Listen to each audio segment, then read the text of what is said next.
Lanza.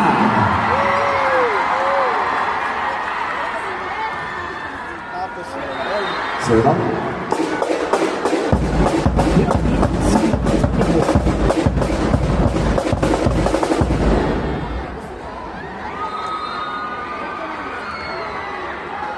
Serving is Lorraine Pecanda.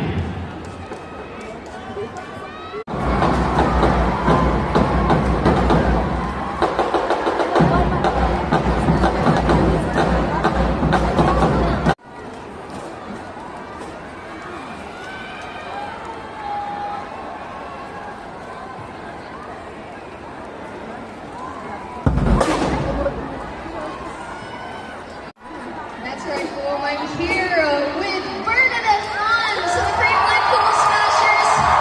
And her team just got their first win of the conference on 19 points, 18 excellent receptions, and 13 excellent digs.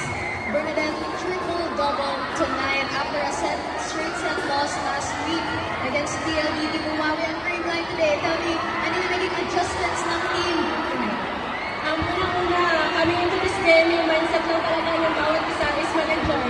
Enjoy namin ulit yung paglalaro ng volleyball. So yun lang, sumunod lang kami sa sistema ni Coach. Kung ano yung mga in-ensayo namin, in-apply lang namin. And yun, sobrang in-enjoy namin yung buong game. Now besides you, naging all-around performance din ng buong teammates mo, of your Cream Line teammates. How do you think the team performed today? Siyempre, sobrang proud ako sa bawat isa sa amin kasi lahat talaga, grabe yung hustle, grabe yung effort, and sobrang nag-enjoy lang din talaga lahat. So, sobrang proud ako sa team. And of course, Bernadette won a crowd today on a Tuesday, over 11,000 in attendance. Ano yung pakiramdam na makapaglaro ulit sa crowd na ganito? Yes, sobrang saya kasi ilang buwan din na bago ulit mapaglaro ng ganito na sobrang daming crowd. So, sobrang thank you po sa lahat ng mga nandito, pumunta at nanood. And magkita-kita po tayo sa iba pang mga games. And of course, any family, friends, messages you'd like to give? Now's the time.